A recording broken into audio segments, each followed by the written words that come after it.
So what have we watched this November? It's been a bit of a month. I've watched, a lot of films. I've realised too that I can probably hit 500 films if I'm quick enough this year.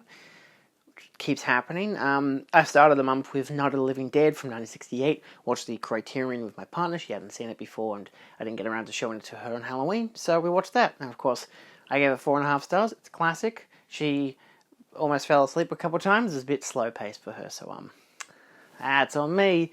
Then I watched Romancing the Stone from 1984, which was one of the Blu-rays I got from Japan. I gave that 3 stars. It was a bit underwhelming. I don't know. I feel like once you've seen one film in this kind of a genre, you've seen them all. And it felt like both a vanity project for Michael Douglas, whilst also being like... There was one with Channing Tatum that came out like a year or two ago that was basically the same film. And I know that that film's obviously... Romancing the Stone is the original version of it, but honestly, I don't really care. I didn't really care as much for it. It's amusing in the way that, like, they had the director of it ended up doing Back to the Future and stuff, so it's a relevant film for its existence, but, I don't know. On the 3rd, I watched Twilight. I gave that 3 stars. I've decided to watch all of the films, and that might have been a mistake, but at least the first one is, like, it's a bad film, but it's really funny and stupid. It's kind of hilarious that you could watch this and 50 Shades of Grey and they would be like watching the same film. It's nuts. On the same day, I watched the Rocky Horror Picture Show, which I gave 5 stars. This is the brand new 4K UHD, which still a good looking UHD. The Atmos mix was a bit disappointing, but then when I listened to the original mix that they had on it, like the 2 stereo mix, I was like, okay, the Atmos mix is definitely better. So yeah, I don't know. It's just one of those things of a low-budget musical where the music sounds better than the actual dialogue. Then we had Godzilla Day, and I watched Festival Godzilla 2 Shinjuku Burning, which is a short film, which I believe is the start of probably several short films that are going to come out over the next couple of years. I haven't watched any of the other ones, but this was enjoyable, and I like watching miniature sets with Godzilla destroying shit. It's always good stuff. I like it. Godzilla sees himself, but he's like the Tokyo version building of him. It's great. And he rolls at it. It's wonderful. Then I watched Twilight The Adventure Begins, which, is the documentary making of, because it turns out I have all the DVDs and they all have the bonus features. And this was interesting. Definitely really fun to watch some of these bonus features for certain. They're like an hour to an hour and a half, depending on which film you're watching. I watched Twilight New Moon, which I gave 2 stars. Not good.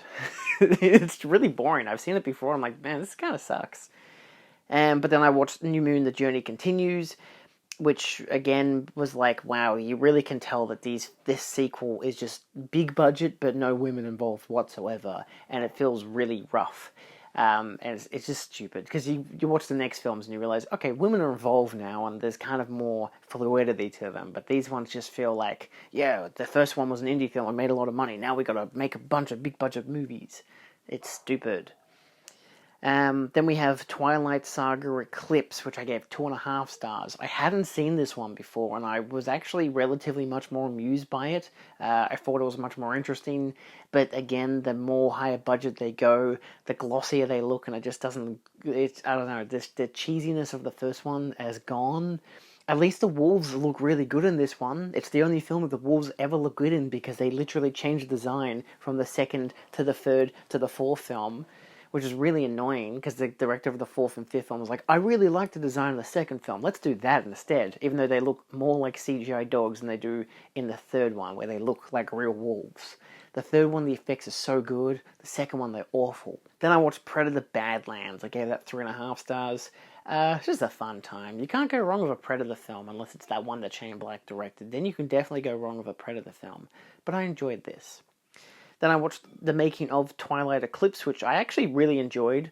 It's really interesting as a documentary making of, from the effects work to the production and everything. It's the most interesting making of next to the one for the final film. Highly recommend it, which is a weird thing to say given I'm talking about the Twilight films. Then we have Twilight Breaking Dawn Part 1, which I gave 2 stars. also really, really bad. And it turns out I'd never fully watched it before. I've watched like clips on YouTube or people review it, and I've never actually watched it. And I'm like, man, this is worse than I thought it was. I knew it was bad. I knew it was wedding, sex, death. And that's what most people's lives are like. But now you got to watch Bella become a corpse, and it's fucking atrocious. And then the baby, which doesn't happen till the next one. But oh my god, it's a mess of a film. It's Edward clearly, Robert Pattinson clearly had checked out by this stage. Like he just did not act at all in this film. It's really obvious.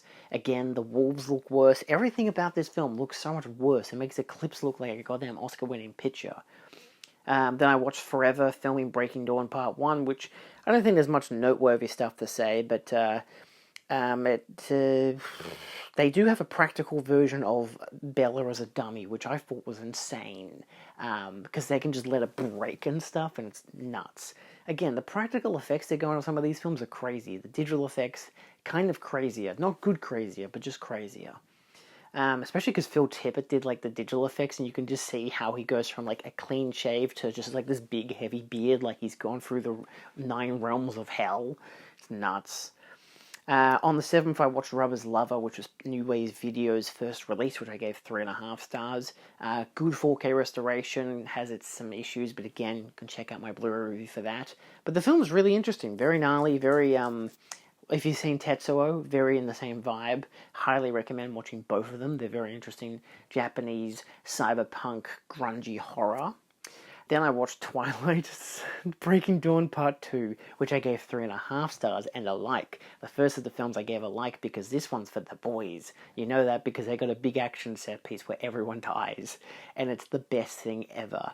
This film would have ripped in a fucking cinema. Like, the first film is really cheesy and funny and stupid, and honestly probably the only one worth rewatching. But this one, the 5th film, is a fucking blast to watch. It is just a lot of characters. They do a lot of stupid shit. There are so many people here who I'm like, oh, that's that person from that show. And they don't say a single line of dialogue in this whole entire movie. Lee Pace is in it. Love it. 10 out of 10. Would have given it 5 stars if it was just him as a vampire. Honestly. Wonderful stuff. You can't go wrong with this film, honestly. It's like everyone is like, yeah, we're all in it. We're all going to film the final one. Even Robert Pattinson's back on board. It's great. The wolves still look like shit, but hey, at least we get that big fight scene, and then you get that really weird ending. So I'm like, it's a very strange film, but it looks like a movie, and I don't really like that about it. But of course, then I watched Forever filming Breaking Dawn Part 2, which, again, nice to see this kind of wrap-up breakdown to see how they put together certain elements, why they chose certain things. That one I had to watch on YouTube because my DVD set, my mum's, I should note, all of them except for Breaking Dawn Part 2 have the bonus features disc. This one doesn't, so I had to watch it on YouTube. Highly recommend it though. Really interesting stuff. I love the making of these films. It's insane. But again, Robert Pattinson checked the fuck out, and you can tell. Then on the 8th, I watched Forever on the 8th, as well as Practical Magic, which I gave 3 stars. This one was a Blu-ray I found at JB. Figured I'd just watch it, because why not? I kind of expected more witchcraft, and it was more not what I expected, but knowing that it has a sequel coming out next year is kind of nuts. Like a legacy sequel to this movie from 1998. I know it's based on a book, and then the author wrote a second book. Actually, apparently she wrote a bunch of books. And they're like, yeah, okay, we're going to make a sequel. And we're going to have a female director, and we're going to bring back the cast, and we're going to put in some new people. And it's, I don't know, could be interesting. But, yeah, this is definitely a comfort movie for some people. But it gets way too heavy on the assault side, because Nicole Kidman's character runs off within the first act, and when she comes back, she's got an abusive boyfriend, and then they kill that boyfriend, and then he haunts them. And I'm like, how is this the rest of the plot of the movie, where I thought it was about a town where they don't like that they got witches, and then they confront them and whatever, but instead it's like the only reason they confront them is because of this girl's dead abusive ex-boyfriend. It's very strange, but it's, got a fun cast, I guess. Sandra Bullock's not bad. Nicole Kidman is great, let's be honest, she's always great. So, yeah, it's got some good character actors in it, sure, enjoyable. I also watched Master of the World, the first of the imprint, I think it's Collection 8 for Tales of Adventure. I can't remember where I put it over there. Might have been Tales number 7, I think it's number 8, but still, bunch of Jules Verne adaptations. And it's fine. It's you get who was the lead guy in it? I called it Sky Captain and the Vincent Price of Tomorrow. It looks pretty. Vincent Price is in it. He's fun. There's not much more to write home about. It's clearly 20,000 Leagues Under the Sea, but in the sky instead, and they're just bombing nations instead of smashing down ships. So, yeah, I don't know. It's fine. I gave it 3 stars.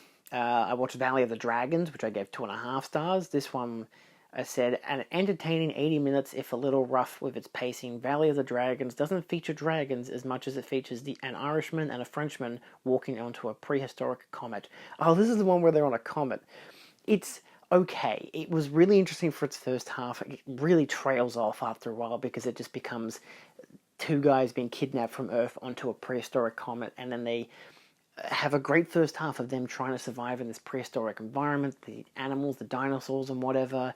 But then they get split up into two different tribes, and then they have to reemerge. But then you realize that most of the footage is just taken from like older films, better films, I might add.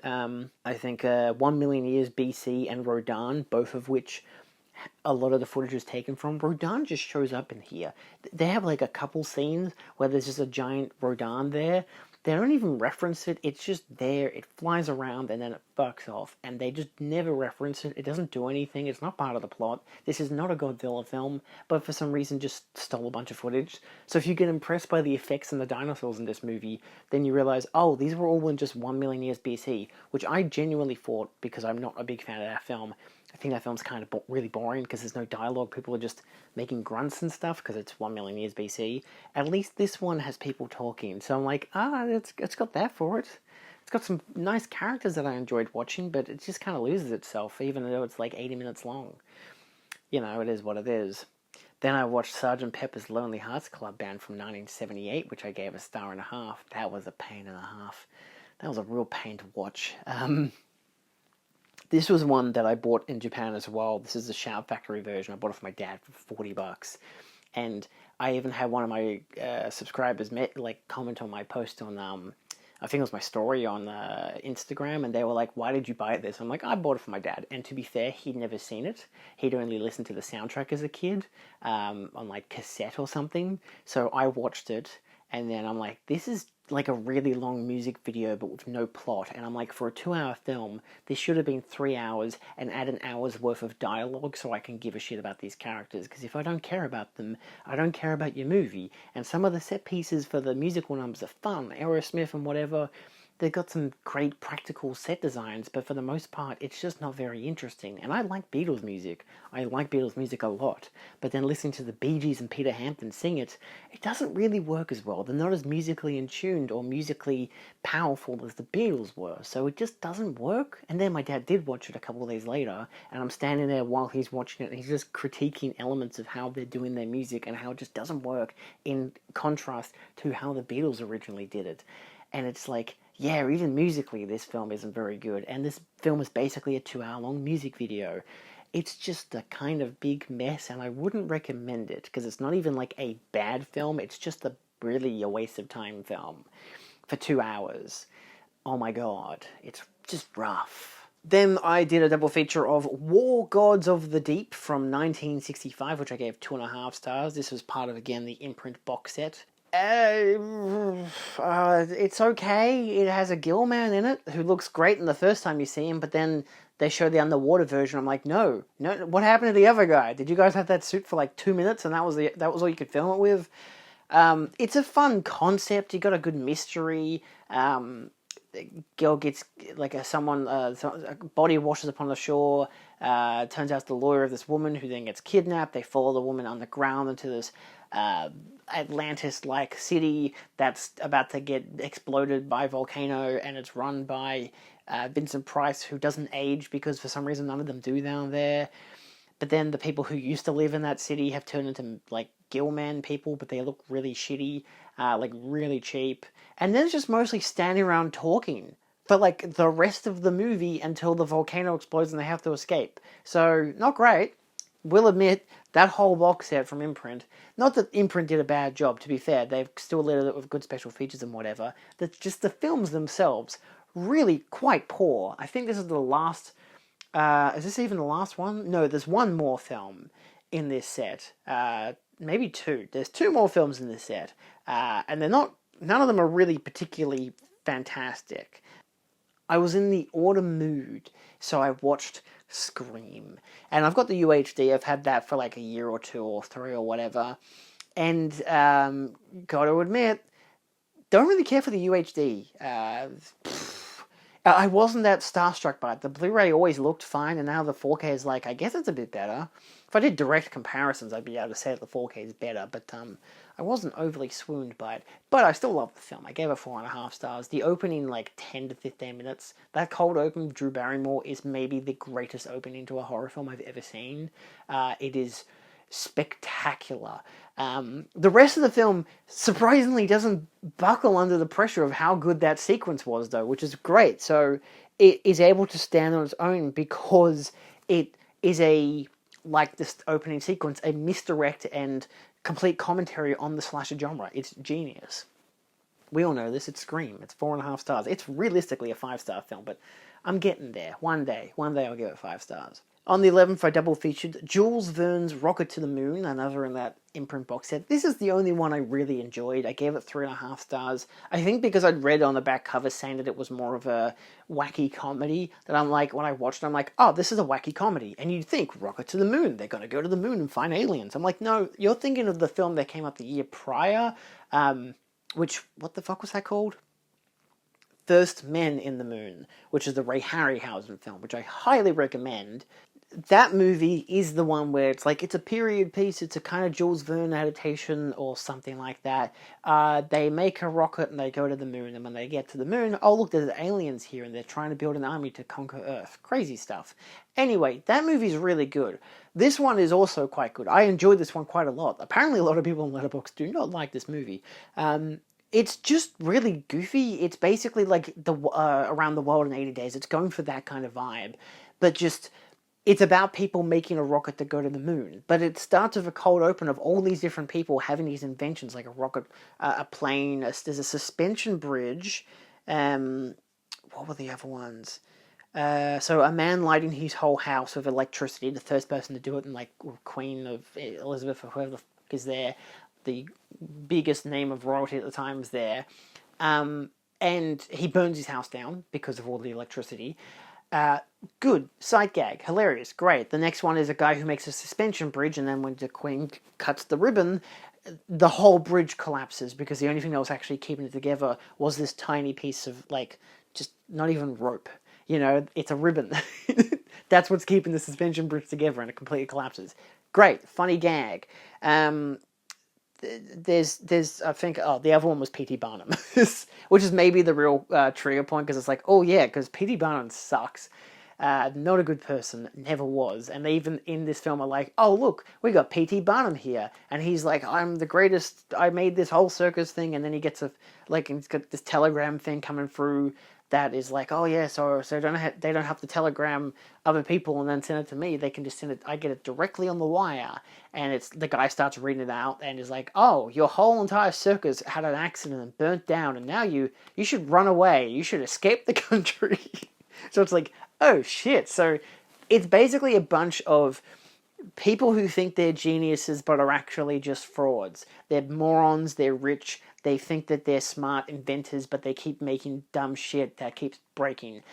And that's why they come up with this idea of, we're going to send a rocket to the moon and be the first people on the moon. And it's hilarious because the whole entire movie is them trying to make a rocket to get to the moon. And it sounds like that's a waste of your time. I've got a friend who watched it who didn't like it because they were like, I was expecting them to go to the fucking moon. They never go to the moon. And that's the joke. That's the main joke. Like, from the start, you know that they have these great ideas and then they can't pull them off. And now you get to see them fulfill that whole thing of, this is their conception of that and the execution and the failure. And all this other stuff of who wanted to fail, why they wanted to fail, who wanted to succeed, and why. A lot of different characters. I thought it was really fun. I gave it 3.5 stars. I liked it. Anyway. I then watched From Tokyo to You, which is a documentary on YouTube featuring fan of the channel, fellow cinemaniac John Harrison, who gets interviewed straight from his bedroom. Well, not really, it's like his office, but still. It's a documentary about Kiss, about that one time in 1977 that they went to Japan. And it's, as someone who's not a huge Kiss fan, it was really interesting to watch. It's, again, free on YouTube, fan-made and everything. And it documents them, like, it shows you, like, the 1976 period, so showing you the heights that they were at, and the album that they came out with that made them huge again after they were kind of going under a slump. And then they were like, hey, let's go to Japan. The Japanese love us. They went to Japan. They show you the footage of Japan. And then how the American and British and Australian audiences reacted to that footage and the lack thereof. And how there was clearly an album recorded and they didn't release it. And all this history that went into that. And how it kind of became the white whale for the Kiss fans. And how it took, like, almost 50 years for them to finally actually get all of the proper recordings and tapes and stuff. It's really interesting. It feels like it loses track a bit in the second half when they've kind of moved on from the 80s period and they're talking about the fandoms and like bootlegging and stuff. And I'm like, what is the point of this? Is this like, have we just had like a good 45-minute documentary, now we're just talking about other shit? What's happening here? But they eventually link it back to the concert in Tokyo and everything, and it worked a lot better by that last wrap up. It just took a while to get there. I'm like, I don't know what your point is. I'm still going to watch this. I want to know what your point is. And then they got to the point of like, oh, okay, I see now. Anyway, that was fun. I gave it 3 stars. I thought it was enjoyable. On the 12th, I watched Strange Circus, which I gave 4 stars. That one is New Wave Videos number 2, which I've done my Blu-ray review of. It was very sexual and not in the fun way. So, be warned, but I do recommend it. Very good film. But again, it's Japanese exploitation. I think there was a name for it. Euroguro. Did I mention what that actually means? No, I did not. But if you know what that means, you know what you're going into. If you don't, I highly recommend Eroguro. Look it up. If you don't like what it defines, don't watch the movie. Simple. I then followed that up with the last in the imprint box set for The Light at the Edge of the World, which I gave 2.5 stars. This one was rough. What starts out with a fun idea of Kirk Douglas, who clearly produces as a vanity project, with 2 other actors, one of whom was in The French Connection, who's great in The French Connection, and this other young actor, and they own a lighthouse on an island, and then within the first 10 minutes, pirates show up, run by Yul Brynner, and just kill the 2 guys, leaving Kirk Douglas to run around this very tiny island by himself. And then for the next 2 hours, you're just waiting for him to do something. This could have been a great 90-minute thriller. Pirates invade the island, he has to defend it, that kind of stuff, picks them off one by one, great kind of action film, whatever. But instead he just hangs out in a cave, doesn't really do much. Eventually, he has a pet monkey. Pet monkey gets killed. Everyone fucking dies in this movie. It's gruesome. There is a lot of intense gore in this movie. I'm like, what the fuck? They just skinned the monkey. What the fuck is happening? A boat crashes. They kill a bunch of people. He happens to save one who happens to be an engineer. Doesn't fucking do anything to the plot. That guy dies anyway, so he's not important. They kidnap a woman who Kirk Douglas' character thinks is his ex-girlfriend. It isn't just another random woman. Then he ends up fighting Yul Brynner, and Yul Brynner just falls off a fucking lighthouse. It's not a great film. I gave it 2.5 stars. I feel like I should give it less. It's just kind of Like, it wasn't completely boring, but it's like, I know what they're going for, but why is this 40 minutes too long? This could have been a tight 90-minute thriller, and they just didn't. They just kept going. I'm like, why? You don't need all this. So much of this information is useless. You know, if it was shorter, it would have more tension to it, and then that would at least give it some energy, but instead, it doesn't feel tense at all. I don't know, it's kind of weird. Then I watched Islands in the Stream from 1977, another imprint, but a standalone release. Excellent film. I gave it 4.5 stars. There's another reason why 1977 is my favorite year in cinema. This is an excellent film. It's a beautiful drama. It's captivating. It's got George C. Scott, and he's amazing. It's basically segmented off into like 3 different chapters. One about he's basically lives in the Bahamas just before World War II, which I didn't realize it was set at that time period until the Jews showed up, and I'm like, oh shit, This is around World War II, and it's like not actually in World War II, but it's when the Germans are obviously killing off a bunch of Jews, and the Jews are trying to escape, and some of them get to the Bahamas as a way to move on to the next place, whatever. But it's basically about him being with his family, and the cover was saying like, oh, he couldn't protect his family, but he's going to protect these strangers, and I'm like thinking, is his family going to die? And they don't. His kids are just there for a couple of weeks for their summer holiday. They leave. He's sad. His wife shows up. She leaves, he's sad, and then he's like, I'm going back to the mainland. And then he picks up some survivors of a crash, and it goes from there. But it's a very good drama. I highly recommend it. It is incredible. And again, the imprint release is very good as well. Then on the 14th, I did a triple feature. I watched The Running Man from 2025, which I didn't like. I gave that 2.5 stars. That's going to be a common thing, 2.5. 2.5 is a negative on my part. I know it's like 50-50, but it's just like, because it's a half, it feels negative. Yeah, I was curious because I like Edgar Wright's films, but I love Edgar Wright's films, in fact. I've never read this book, but apparently this is a pretty faithful adaptation.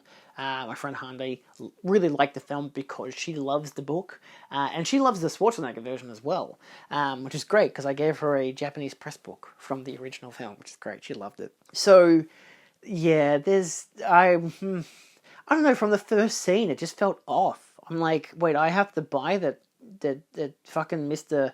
Hunky dude over here is like poor, and his daughter is sick and dying, and his wife is a sex waitress or something. I don't buy any of this shit. Like, he doesn't come off as the everyman. This is Glenn Powell. Does not come off as the everyman. He used to, a decade ago. I know, I used to watch the movies he was in. He used to be great. He was a romantic comedy lead. He was in that one Richard Linklater film. Now he's in 2 of them. You can see where he flipped. He was believable in the other one. Now he's Hitman. And he's good. He's an action star. Whatever. It works. But in The Running Man, it doesn't work at all. He doesn't work as this cast. And Schwarzenegger wouldn't have worked either. This is a completely different narrative to the original. Edgar Wright should not have directed this film. It doesn't fit his style, both because it lacks his style almost completely, except for one character who has these overly edited video montages, which is like, this is Edgar Wright stuff. Start the movie with this. You know, give you and the audience some context as to the world, the totalitarianism, the fascism that we have in this world, and then you cut to this main character, and it begs the question. You could have easily had it throughout the whole narrative of, is Ben Richards alive? And you can see from his start, where he starts off at the lowest of the lows, how he becomes the Running Man, and how people champion him eventually, and then his alleged death. And then you end the movie. But instead, they didn't do that. That guy comes in halfway through, explains a bunch of the lore and backstory, and I'm like, why wasn't this earlier in the film? Like, it would have worked. It would have given you a lot of context. It could have showed you some kind of flair. You could have at least given you some tone of Edgar Wright's flair with his direction, but because, again, we know him from his action comedies, but I'm like, this is not really an action comedy. This is a drama. This is, like, still an action film, but these guys are fascists. This isn't something to jokey hoke about. For the love of God, we're literally watching a fascist run America right now, and that's exactly what this movie is doing, except they're making it into a comedy? What the fuck are you doing? So, yeah, it doesn't really work. And not to mention the fact that the ending is literally wrapped up within about 3 minutes. It's shocking how quick the ending of this movie is. Not great. Just really underwhelming. So to make my life a little bit better, I went home and watched Fantastic Four First Steps, which I hadn't seen yet because I want to watch it in cinemas and never got around to it because I don't give a shit for Disney anymore. And I watched it on Disney Plus because my parents pay for that, so who gives a fuck? I enjoyed it, gave it 3.5 stars. It's not a perfect picture. The opening should have been longer because it should have been longer in general. This could have been an easy 2 hour and something. Wasn't it 2 hours? It was 115. This could have been a 2.5 hour film. The opening sequence montage of showing them fighting different characters, including the Mole Man, apparently was a whole like half an hour section that they just trimmed down. I'm like, no, that would have been great, because that's what I want from these movies, where you basically just see these mini adventures. Again, take The Incredibles or something, where it's not a life-threatening thing, but it's just a like global life-threatening, but it's like could potentially lead that way, but for the most part it's the family and how they're conflicting against this villain, how they're still wanting to protect the town or the city or whatever, which the film does eventually go into, because it still has those little bits at the start telling you who the Fantastic Four are before, you know, she gets pregnant, has a kid, and then fucking Galactus shows up. And then they defeat him in like 5 minutes, which is kind of nuts. I like Galactus. I think he's really cool. I've never seen a great adaptation until now, and even then I'm like, all right, sure, I guess, fucking whatever. I don't know. The film has its pros and cons. I won't be watching any sequels because the teaser bait at the end was Doomsday, and I'm like, yeah, I'm not watching that shit. Fuck off. I'm done. I'm done with this Marvel stuff. I'm not. Maybe I'll watch that on Disney Plus as well, but depends if I have a subscription by that stage. I might not live here after that, or before that movie comes out. So who gives a shit? So I'd recommend it to Marvel people who like that stuff, or comic book fans who want a decent adaptation of the characters, assuming you would like that. I don't know. I got a friend who loves Fantastic Four and he thought the movie was just okay. Then we have The Woman Who Came Back from 1945. This movie is 68 minutes long. From Imprint, pretty easy, black and white film about a woman who may or may not be a witch coming back to town. Or maybe she was haunted by a witch. It's interesting. It's fun commentary on like societal norms and stuff, and how people like assholes. That's basically it. But it's enjoyable. I thought it was pretty good. I gave it 3.5. Then on the Saturday the 15th, we did a double feature at the Cinemaniacs. We did Massacre at Central High from 1976, which I gave 3.5 stars. Not at all what I thought it was going to be. I expected a slasher film, and then it's like, nope, we're just doing Heathers, but like, I don't know, 20 years early. Basically, was Heathers in the 80s? I feel like that was like 87. So maybe 10 years before Heathers, they did Heathers. But Heathers feels like a 90s movie. It looks like an 80s film though. Jeez, I have no fucking clue. It doesn't matter. I watched that recently, actually. Didn't I watch it on Halloween? 1989, that's fucking why. Anyway, so 13 years before, in 1976, you get Massacre at Central High. It's just Heathers, but not as good, but still interesting. Again, talking about the politics of like, you kill the big bullies of the school, and what's going to happen? Is it peace and happiness, or is someone going to take the place of the bullies, and then it just becomes fucking pandemonium? It's interesting. John had a good presentation introducing it, which is great. And then we had House on Sorority Row from 1982, which that one's a slasher film. That one I enjoyed more. I wouldn't say it's the better film. I think the other one is the stronger film, but this one I enjoyed more because slashers, clearly. There's some fun deaths, but I think its last 10 minutes really sold it for me because it has this whole, like, the main character gets, like, drugged to almost fall asleep, and then she kind of dream sequences all the people who have died coming back, like, as zombies, basically, while she's being hunted by a killer. It's crazy. It's a great ending, and then it just ends kind of a bit, like, maybe 2 or 3 minutes too early. I'm not going to spoil the ending of it, but holy shit, that's the ending. I don't love it, but it's interesting. It's, like, hugely controversial. It's like, what the fuck? Why did you do that? So, yeah, I don't know. Not bad. On the 16th, because I had gotten some films from Phil and Caitlin for my birthday, I watched Grabbers from 2012. I gave it 4 stars. This is a Irish set version of Gremlins, but the Gremlins are not cute and cuddly. They're alien octopuses, and also no one has a pet. It's just that there's a bunch of different alien octopuses that attack a town, and the only way to save yourself from them is to drink a lot of booze and get so wasted that if they drink your blood, they die. It's a fun 90-minute on the dot horror comedy. I wouldn't say it's overtly hilarious, but it's got that, like, kind of black comedy style to it, which I really like. Again, like Gremlins, would make for a good double feature. Highly underrated film. I really enjoyed it. I thought it was very fun. I really like the characters. It's still some very basic character dynamics and whatever, but because none of them are like big face actors, the only one I knew from the film is the guy who was in Being Human, I think it was called. He played the werewolf. That's all I know him from. I think I might have seen him in some other films. He was in Doctor Who, actually, as well.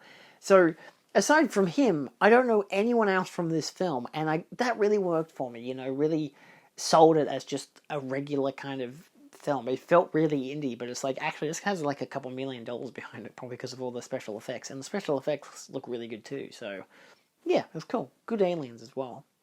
I double feature that with Frankenstein from 2025, the new Guillermo del Toro. because I still can't pronounce his name. I don't think anyone can. I watched the making of right after, and I'm like, I don't think anyone knows how to pronounce his name. I don't know how to pronounce his name either. Anyway, I think he just doesn't give a shit anymore. But I really liked it. I gave it 4.5 stars. I watched it on Netflix because I didn't get around to watching it in cinemas. It came out when I was in Japan, so it was never going to happen. I really liked it. I know it seems to be really controversial as well. A lot of people love it. A lot of people hate it. I got a friend who gave it like 1.5 stars, and I'm like, I guess it's not for everyone. I really liked it. It's 2.5 hours long. It looks incredible.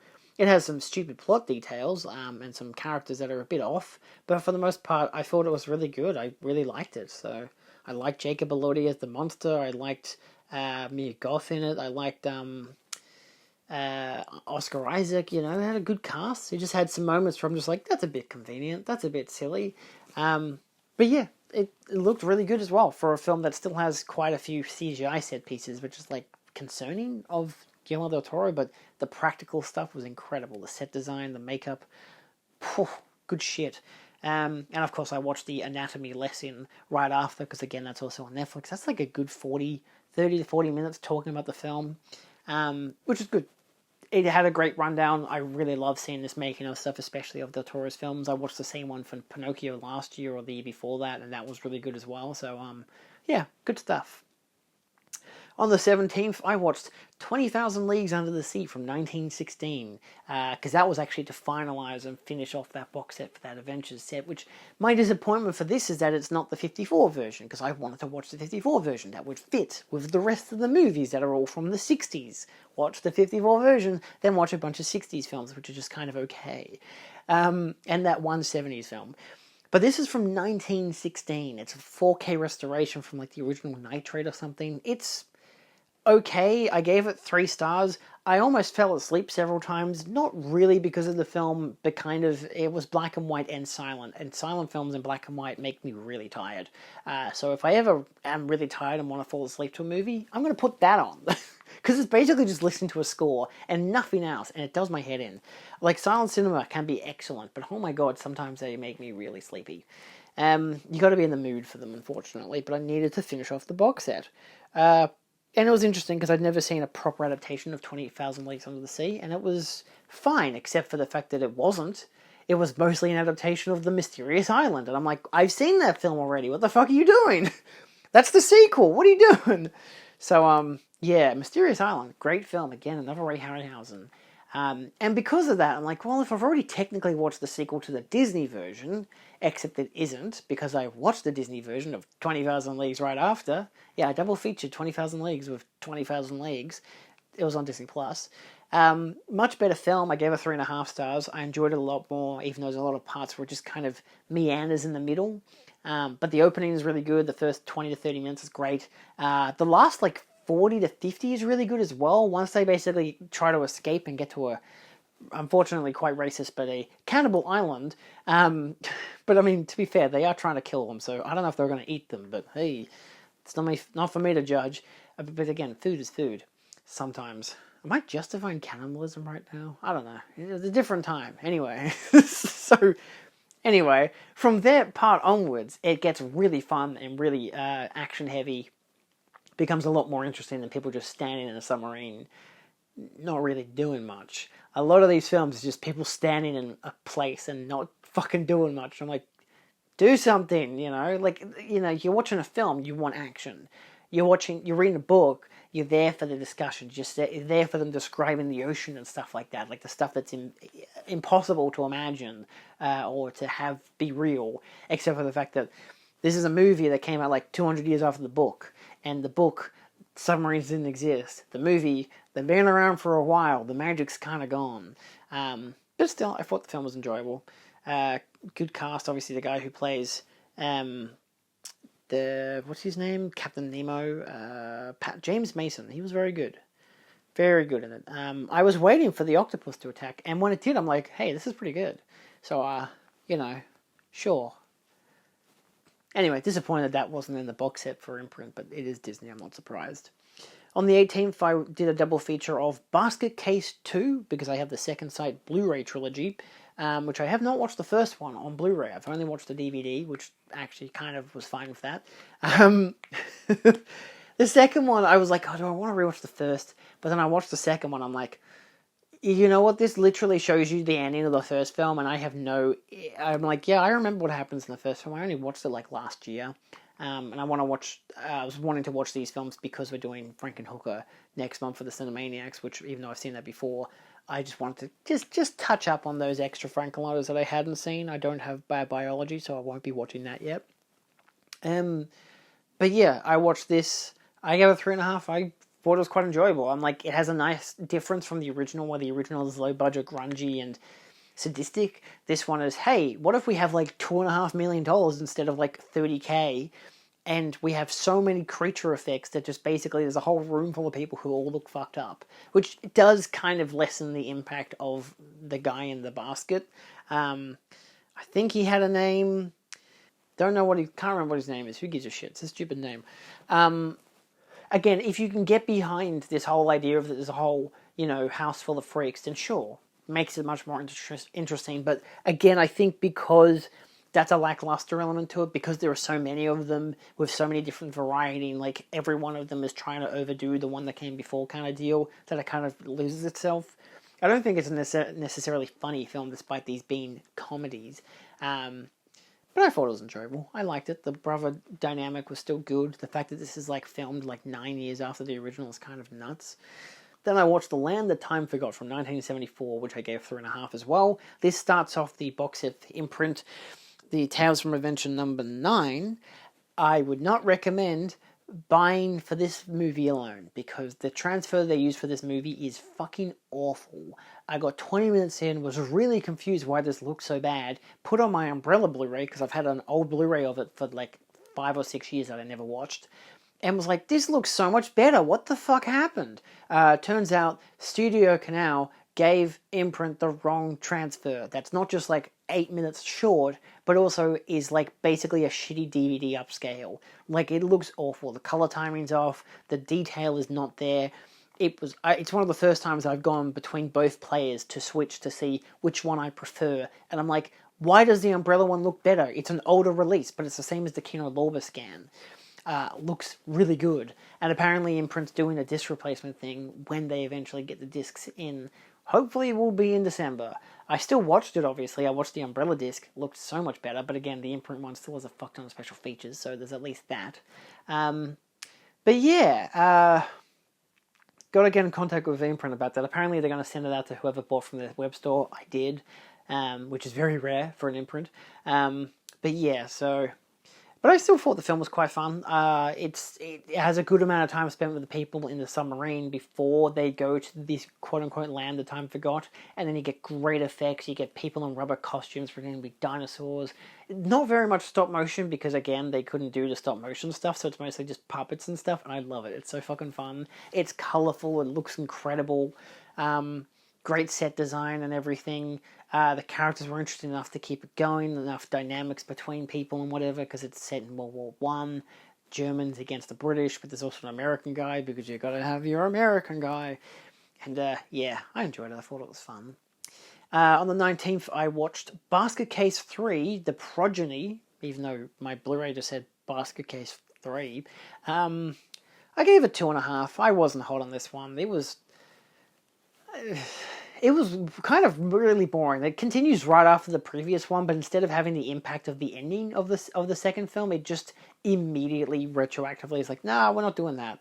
We're doing this other thing, even though we're going to show 5 whole minutes from the end of the previous movie, which I had already seen, so I just fast forwarded the whole thing. It's the exact same fucking scenes, exact same fucking footage, nothing new.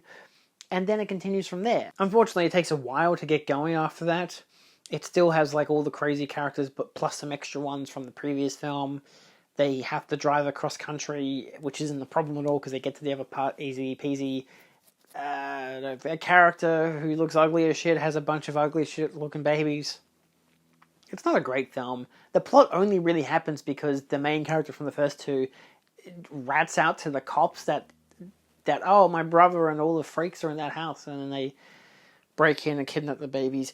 The best part, which is the only worthwhile part in the whole film, outside of maybe the very last scene, is this police sequence where, I think it's Lyle or whatever, the brother the one that's in the basket, gets to the police station and fucking murders all the cops. And it is insanely graphic. It looks incredible. People's heads are exploding. People's faces are getting ripped off.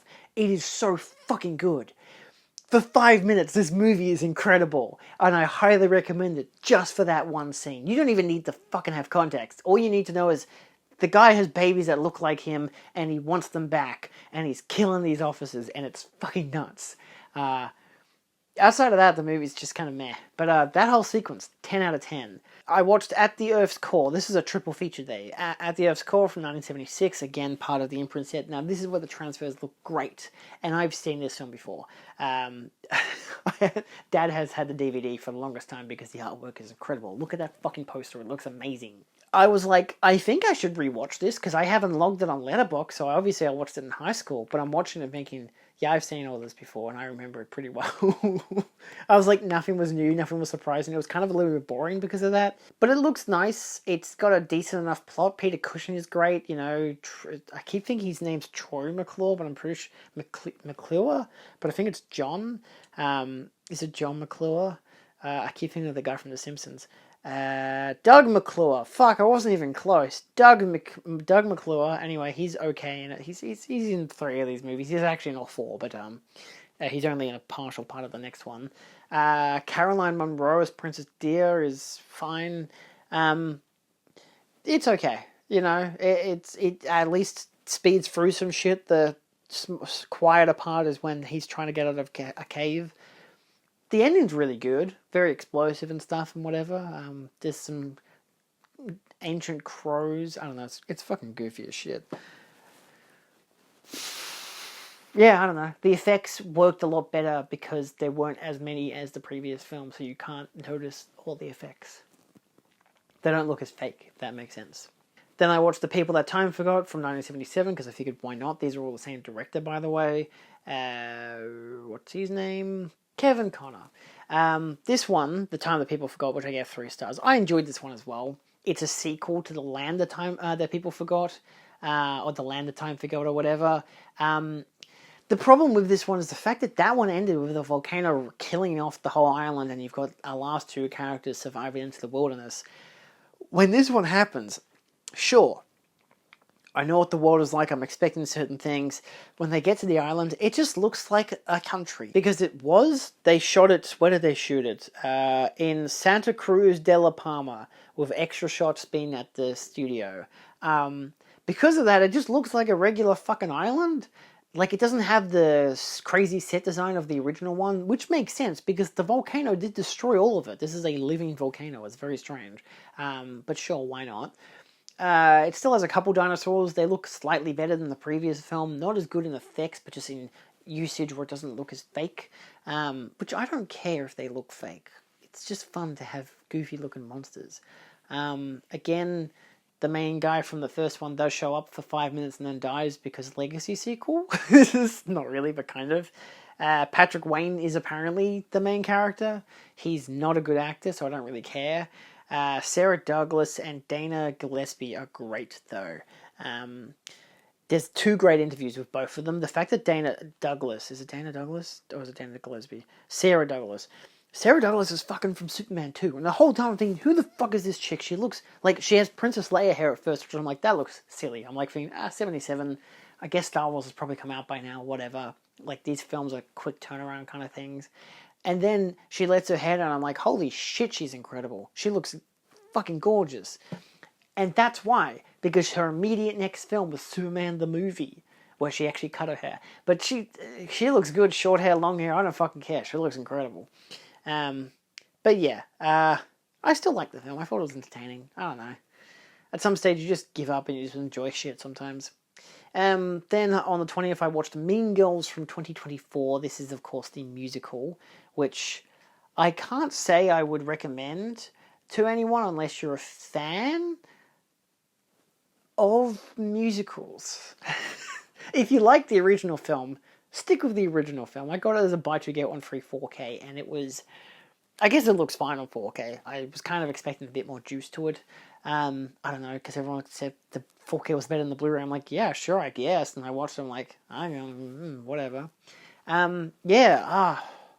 This is just one of those classic wasted potential kind of movies. Could have been something incredible, and it decided not to be. It has some good characters and some good actors, but it just doesn't work the way the original one did. So yeah. And then, yeah, I'm just moving right past it. Fuck Mean Girls 2024. I would not recommend it. In the Mouth of Madness, I gave 4 stars. This is the 1994 film from Arrow Video, the 4K restoration, which I didn't realize that the Scream Factory one I already had was already a 4K restoration, just not a UHD. The film still looks great. I can't say I needed the UHD, but it still looks good. Yeah, I mean, it's a good film. I feel like I'm more of a 3.5 on the film, but because of how great the effects are and everything, and how crazy the film is, I still really like it. And so it's like one of the last good John Carpenter films. So yeah. Anyway, what else did we watch to top off the month? So that was Friday. We ended it with In the Mouth of Madness. So on the 21st, I watched Night of the Demon, which I gave 2 stars. This is the 1980s release. I gave it 2 stars. It's not a good film, but it is really fun. Like, it doesn't have anything in terms of like good camera work, in terms of good directing, in terms of good characters, in terms of anything. It at least has a plot and some kind of a story structure that it follows around. But it's one of those films that's just so weirdly made that it's just really fun. And I feel like, you know, with the right people, with the right crowd and whatever, whether it be at home with friends or whether it be out in the cinema, this could be a really fun movie to watch. Like, it's campy, it's funny, it's stupid. I don't think it's ever intentionally like that, but it's in that avenue. It's very much so bad it's good kind of film. So yes, I gave it 2 stars, but I could watch it with the right people and it might be a 5-star film. Similar to like The Room and stuff like that. But it is a 4K scan from 88 films, and honestly, if you're going to get a release of this film, the 88 films release is the way to go. It's got a slaver of 5 hours worth of special features. It's incredible. Anyway, on the same day, I went out to the cinema. I watched Jake Kelly from 2025. Another one of those classic times where I go to an independent cinema, find out that the film is actually a Netflix film, and I want to shoot myself in the foot. So, I gave it 4 stars. I really liked it. It's exactly the kind of art house-ish, but also just as pretentious as you'd expect from a film about George Clooney pretending to be an actor who's looking back at his life. It's really funny, but also it is a funny movie. It's a Noah Baumbach script. It's funny, it's amusing, it's insightful. You know, it can be just the kind of film you want it to be, or it can be, this is a bit pretentious, and then you just roll it off as just that. Because it's very pretentious, but it's also, if you can be on board with it and just enjoy it for what it's doing in its story with its characters, then that's all you really need. Comes to Netflix soon, so, you know, there you go. On the 22nd, I did a double feature of The Naked Gun from 2025, gave it 4 stars again. I watched the 4K UHD, it looks incredible on 4K. Showed it to my partner because she never got to see it in cinemas, so yeah, she loved it. She thought it was absolutely hilarious. She hasn't seen any of the other films, which, sure, that's on me, but also I'm like, she wanted to see this with Pamela Anderson, and she loved it. So, yeah, I'm keen for a sequel. Let's hope. And I double featured it with, we actually did watch the second half of Wicked because she wanted to watch all of Wicked, and I'm like, I literally watched that like 3 or 4 months ago. I don't really want to watch it a second time. Actually, it was several months ago. I watched it in February. And it's almost 3 hours long. So we decided to just watch the second half of the movie, and I still enjoyed it. It's great.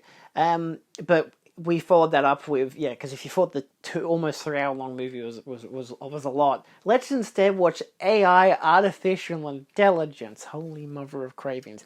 This needs a 4K. I don't have a Blu-ray of it. I've got a DVD that is literally an ex-rental from fucking Blockbuster. We've had it for like maybe over 20 years at least. And it is a spectacular film. I gave it 5 stars. I gave it 3.5 stars in like 2019, and I don't know what the hell was wrong with me. It's 146 minutes long. It is Spielberg just doing his absolute best. It's just a beautiful film. There's so much I didn't realize even this time watching it, and I grew up with this film. I loved this film as a kid. And there's a lot of sexy stuff in this film that I did not realize. There's so much stuff I didn't understand. And she liked it as well. She really wanted to watch it. So I'm like, look, if you want to watch a movie called AI that is directed by Steven Spielberg, we're going to watch it. And it's a classic, so you can't go wrong. On the 23rd, we watched Wicked for Good, which I had a panic attack during the whole entire film because my car's been playing up again. Haha, life sucks. Honestly, I don't feel like I would have disliked the film any less because of this. I gave it 3 stars. It was okay.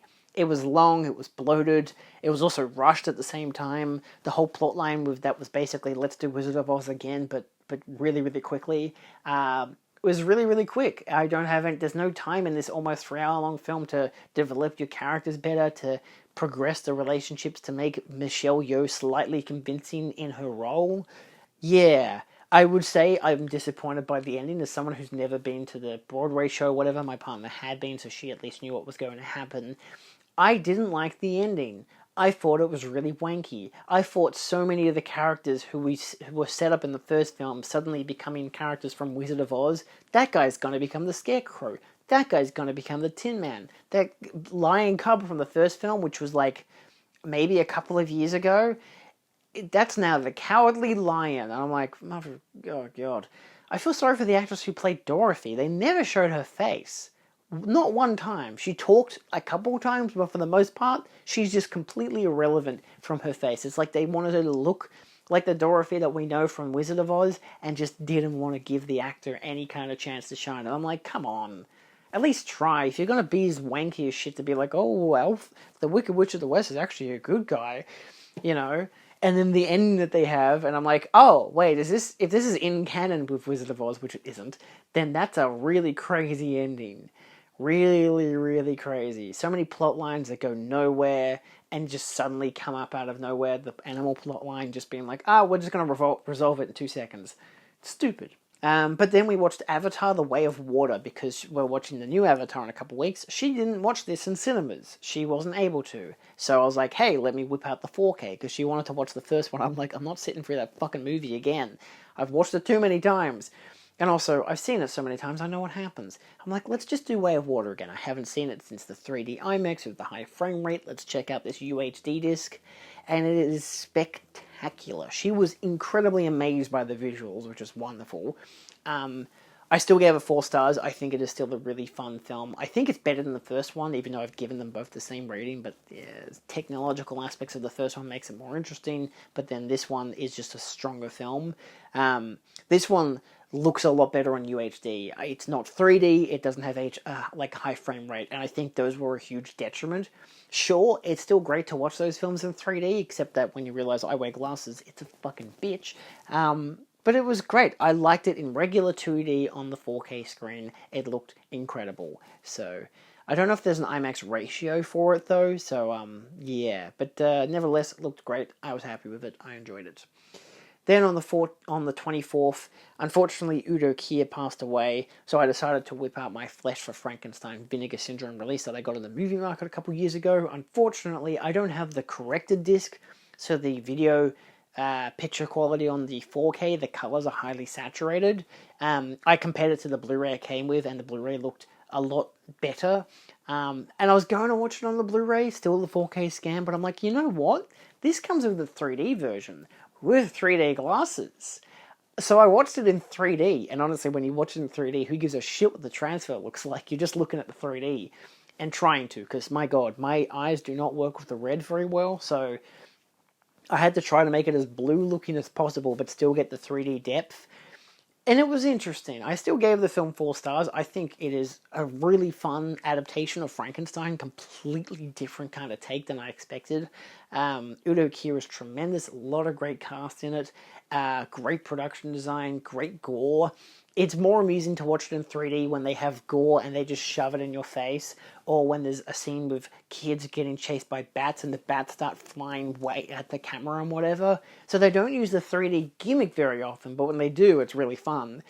Like a character gets spiked through the chest and you just have that coming out at you. Really fun stuff. But sometimes the focus can be off. You can have people at the front and people in the background, and the people in the foreground will be kind of... The 3D won't work perfectly, but the depth of the image will work really well, so you'll still see everyone in the background with enough clarity. So there was times like that where I wasn't fond of that. That was my least favorite part, where they were trying to do that layering. Not great.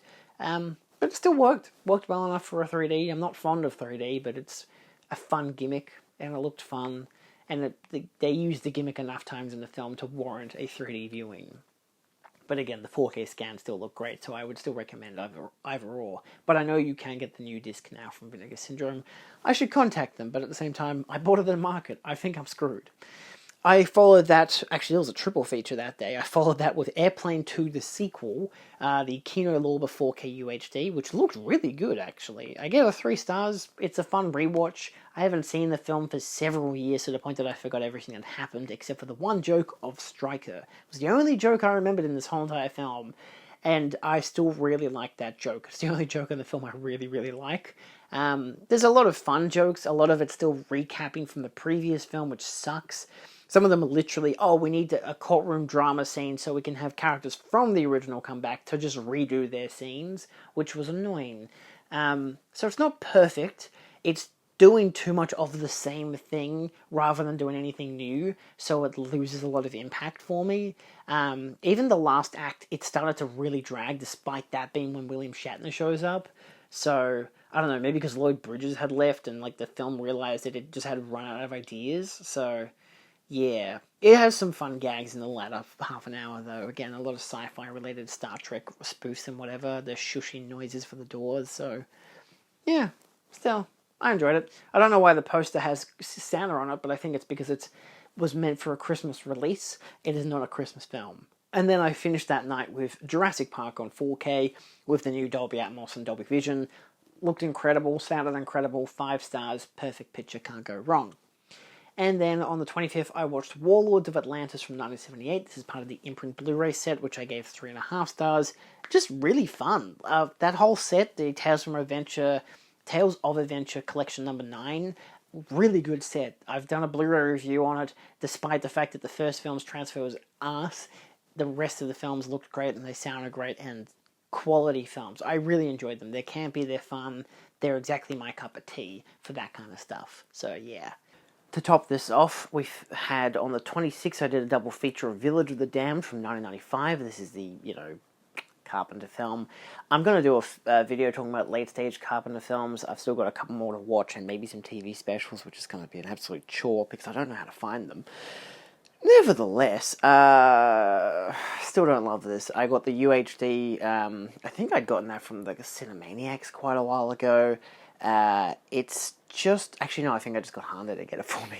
I gave it 2.5 stars. This is the second time I've watched this, and I watch it and think that I prefer the original, but even... I haven't logged the original on Letterboxd, so I clearly haven't watched it in a while, but even my original review for this, I mentioned how I preferred this over the original because the original was very restricted for its time period. The fact that the original could mention abortion, couldn't be deadly, couldn't have explosions, couldn't have a lot of stuff. So the original, for a 77-minute long film, was just a creepy sci-fi, almost Twilight Zone episode. But this is a Carpenter film, and it's, 96 minutes long? 99, it's even longer. The only thing I really think is that it should have been shot in black and white, and they should have added a lot more development in the characters, because after the first act, the film loses steam really quick, and by the stage the children are ready to... use their goofy-ass powers. There's no drive or fear or tension in the second half of the film, and it really shows, because sometimes characters who were set up immediately, because so many of them are set up at the start, just fade away into the background, and if they show up again, it's usually so they can die. Mark Hamill, for example, goes completely into the background. When he shows up next, he's trying to kill a girl, and then he fucking shoots himself in the head. It's not great. It's really not great. It really is like the start of Carpenter's just huge low point. And I followed that up with an immediate watch of Escape from LA from 96. Again, UHD disc. I gave this 2.5 as well. I think I enjoy it more, but again, it's like, if you haven't seen Escape from New York, this is a fun movie. But if you've seen Escape from New York, you're like, this is not a fun movie. Like, seeing Carpenter say that, like, oh, it's not a sequel, it's not a remake, it's a sequel, it's a good continuation, we're doing a completely different thing. I'm like, why do you have to lie to people, John? I don't understand it. Like, I get it. You co-wrote this with, Kurt Russell and Deborah Hill because why not? I guess you can get more money out of it because clearly that's the only reason you made this movie. It just feels lazy. It looks lazy. It feels empty. Maybe LA's meant to feel empty because there are scenes where it just feels like they're filming a movie. Like you compare the Mulholland Drive scene in Escape LA to the Mulholland Drive scene in Mulholland Drive, and it looks completely different. It has a completely different feel. And one feels like a movie, and one feels like people making a movie, So, as in Escape LA feels like it's people making a movie, and it just doesn't feel good. It doesn't feel lived in like New York did. And I hate to compare it to New York, but you kind of have to. Yeah, I don't know. Still didn't like it that much. I don't think there's much that I could add outside of, I don't know, for some reason Pam Grier's here. Anyway, on the 28th, what the hell did I do on the 27th? Oh, I was really busy editing. I watched the Treehouse of Horror episode from, I think, last year. It might have been from this year. I think it was from this year, actually. The Simpsons Treehouse of Horror, obviously.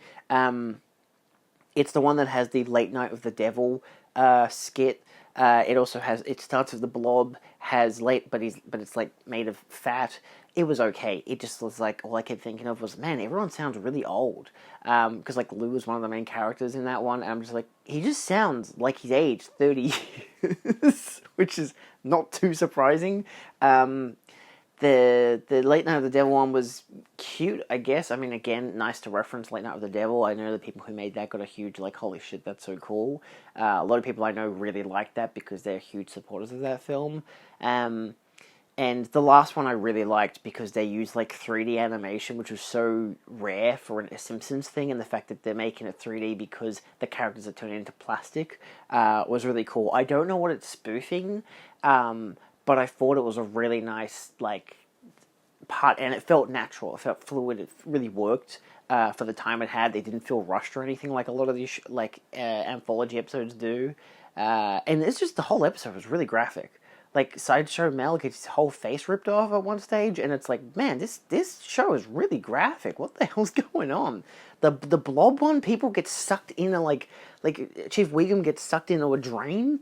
It's just, and they all look like they're from the 70s for some reason. I don't know what's going on there. That movie was in the 80s. It doesn't make any sense that they look like they're in the 70s. It's very strange. Unless they're going for like a nostalgia thing, like how the Blob films kind of were, because again, the Blob films were in the 50s and the 80s, and the one in the 80s was kind of like a homage to the 50s one in that style, but it was still set in the 80s, but it had a 50s kind of style to it. I don't know.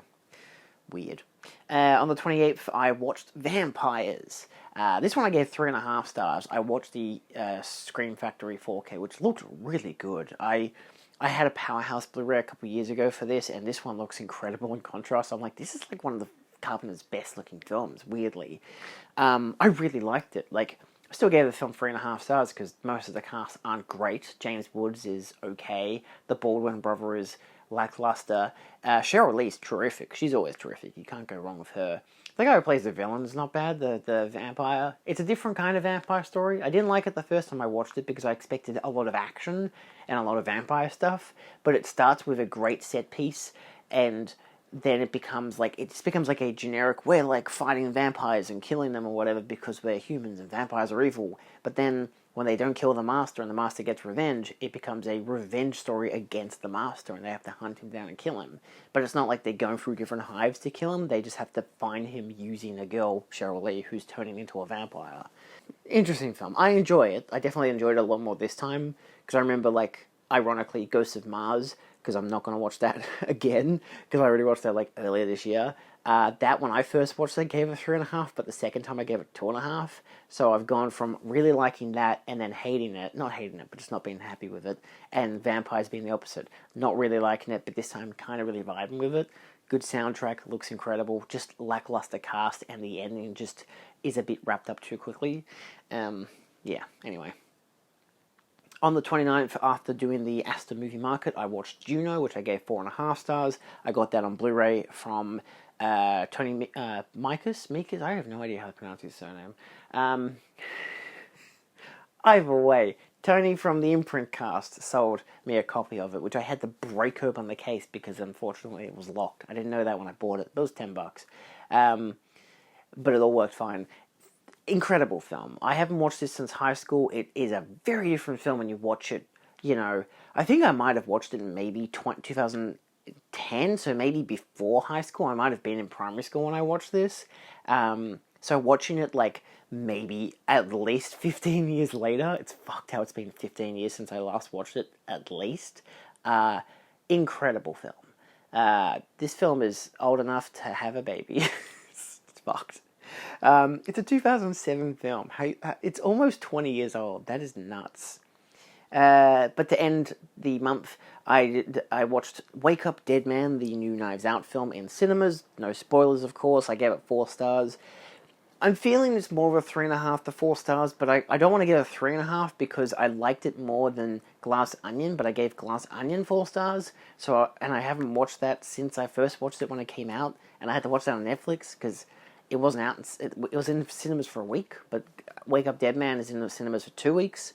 And I was going to watch that 2 days ago. My mate bailed on me, and then today we missed the first like 2 minutes of it, maybe 5 minutes, because there were so many people lining up for the movies, and it had gone from the website online at Village, and all their fucking digital booths were dead. So we had to line up for like 25 minutes. It was awful. We almost left, and then we got tickets, and we got in, and it had only just started, so we're like, who cares? I enjoyed it. Gave it 4 stars. It's good, but nothing will beat the first one, and it's just always fun to have a good Benoit Blanc. Fuck it, why not? I just like that they still make these movies. Good for Rian Johnson, but he needs to also make something else. Like, for the love of God, he's just doing this Columbo riff for like 10 years now, and I'm like, buddy, you can do something else. You know you can do that, right? You can just, I get it, Star Wars fucked you hard, but you can do anything else. I love Star Wars. I love all the other films you've done. Just do something else. Please. Anyway, I topped the night off with All of Me, which is the Umbrella release. I got it because my friend Nadine Whitney bought me the Blu-ray, the collector's set, which comes with her essay, from Umbrella for my birthday. Can't say I loved it. I gave it 3 stars. It's more of a... The film is good on its own merit, but it doesn't connect well for me because I just don't really think I actually like Steve Martin films that much. I don't think I've ever really liked a Steve Martin film that much. I have no grievance with Martin at all as an actor. Like, he's a good actor, he's a good performer, but I've just never really empathized with his characters at all. I think, most importantly, like, one of his most iconic films outside of, for me, the Pink Panther ones was my childhood films from him. But, like, Planes, Trains, and Automobiles is the same bracket of just... I just don't really give a shit for him as an actor or as a character. Whenever he plays a character, I don't care about it. This one's it's a body swap film. It takes half an hour for the fucking plot to kick in, because you got to wait for, was it Lily Tomlinson, or whatever it is, to basically die.